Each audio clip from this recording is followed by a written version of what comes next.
सनातन धर्म को लेकर इस वक्त देश में एक अलग ही बहस छिड़ी हुई है। डीएमके के नेता उदयनिधि ने सनातन धर्म को लेकर एक ऐसा बयान दिया जिसको लेकर बवाल मच गया। अमित मालवीय से लेकर बीजेपी के तमाम दिग्गज नेता, चाहे वो नड्डा हो, अमित शाह हो, प्रधानमंत्री मोदी हो, सब के सब आगे आ गए और सनातन धर्म को लेकर स्टैंड लेने लगे और कांग्रेस और विपक्षी गठबंधन इंडिया को घेरने लगे। अब एक और डीएमके के नेता है, सांसद है ए राजा, उन्होंने भी एक टिप्पणी कर दी है सनातन धर्म को लेकर। और ये टिप्पणी जो है अगर देखा जाए तो उदयनिधि से भी बहुत एक अलग लेवल का है, क्योंकि इन्होंने सनातन धर्म की तुलना HIV और कुष्ठ रोग से कर दी है। और इसके बाद ए राजा भी घिर गए हैं। अमित मालवीय ने ट्विटर पर इसका रिएक्शन भी दिया है। उन्होंने इसे हेट स्पीच करार दिया। उन्होंने कहा कि 80% लोगों को जो कि हिंदू है हमारे देश में, ये क्या डिमीन करना चाहते हैं हिंदू को? क्या इस तरीके से ये इलेक्शन जीतेंगे? क्या इंडिया ने यही मीटिंग उन्होंने मुंबई में की थी और यही बातें तय की थी कि उनको जीत इसी तरीके से मिलेगी हिंदुओं को डिमीन करके? ये ट्वीट अमित मालवीय ने किया है ए राजा को लेकर। इसके बाद और भी कई नेता है, AIADMK के नेता भी है जिन्होंने ऐसी टिप्पणी की है और बीजेपी के कई नेता इस पर आपत्ति जता रहे हैं। ए राजा ने क्या कहा हम आपको ये भी बताएंगे और इसके अलावा इसका असर गठबंधन पर कैसे पड़ेगा हम आपको ये भी बताएंगे। क्या इससे बीजेपी को फायदा होगा, ये भी एक सवाल है। और सवाल ये भी है कि आखिरकार कांग्रेस या फिर इस गठबंधन में जो तमाम नेता मौजूद है वो इस पर टिप्पणी करने से क्यों बच रहे हैं? तमिलनाडु सरकार में मंत्री उदयनिधि स्टालिन के सनातन धर्म को लेकर दिए बयान पर अभी बवाल थमा नहीं है कि एक और बयान चर्चा में आ गया। डीएमके सांसद ए राजा ने अब सनातन धर्म की तुलना HIV से कर दी, जिसके बाद ये विवाद बढ़ता ही जा रहा है। ए राजा ने सनातन धर्म के मसले पर सीधे गृह मंत्री अमित शाह से बहस करने की चुनौती भी दी है। ए राजा ने बुधवार को इस पूरे विवाद पर कहा कि उदयनिधि ने जो भी बोला है वो काफी कम है। उन्होंने सिर्फ मलेरिया और डेंगू कहा, लेकिन ये ऐसी बीमारी नहीं है जिन्हें समाज में घिनौना कहा जाता है। अगर आपको सनातन को परिभाषित करना है तो आप HIV को देखिए, समाज के लिए सनातन ऐसा ही काम करता है।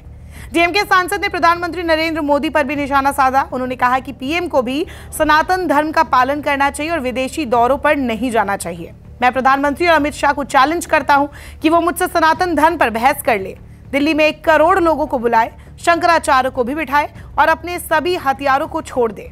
ये तो हो गया ए राजा का बयान। अब आपको बता दें कि ए राजा का अगर विवाद देखेंगे, हिस्ट्री देखेंगे, तो वो पिछले साल भी सितंबर में कुछ ऐसा ही बयान उन्होंने दिया था। इसके अलावा उनका नाम 2G घोटाले में भी जुड़ा था, जिसके बाद वो उस टाइम पे मंत्री थे और उन्होंने इस्तीफा भी दिया था।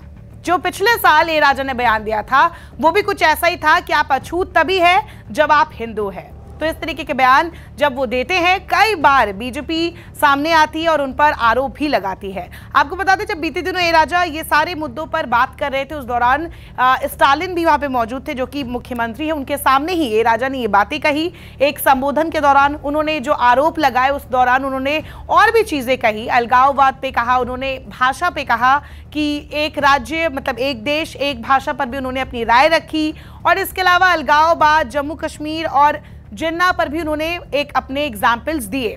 इस पूरे दौरान स्टालिन वहां मौजूद थे, किसी ने उन्हें रोका नहीं। अब इसका अगर असर गठबंधन की बात करें तो पड़ सकता है, क्योंकि अगर देखा जाए तो कमलनाथ जो कि कांग्रेस के ही नेता है और MP में अभी कांग्रेस जीत की ओर आगे बढ़ रही है। कमलनाथ अगर देखेंगे, अगर आप सी वोटर का सर्वे देखेंगे जो बीते कुछ वक्त पहले हुआ था, उसमें भी कमलनाथ को शिवराज से ज्यादा हिंदुत्व के मामले में आगे दिखाया गया था।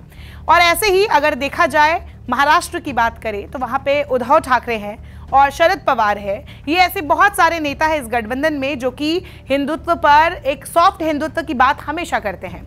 ये फिलहाल चुप है, लेकिन ये भी बात है कि आने वाले दिनों में क्या ऐसे बयानों का जो स्टालिन के बेटे दे रहे हैं, जो कि वहां के सांसद दे रहे हैं, यानी कि स्टालिन भी सपोर्ट कर रहे हैं, तो इस तरीके की बातों का, इस तरीके के बयानों का क्या असर पड़ेगा गठबंधन में? क्या फूट की संभावना है? क्या बीजेपी को इसका फायदा मिलेगा? क्योंकि बीजेपी अब इस विवाद को पूरी तरीके से भुनाने में लगी है और बीजेपी के तमाम नेता सनातन धर्म को लेकर कांग्रेस ही नहीं पूरे गठबंधन को घेर रही है।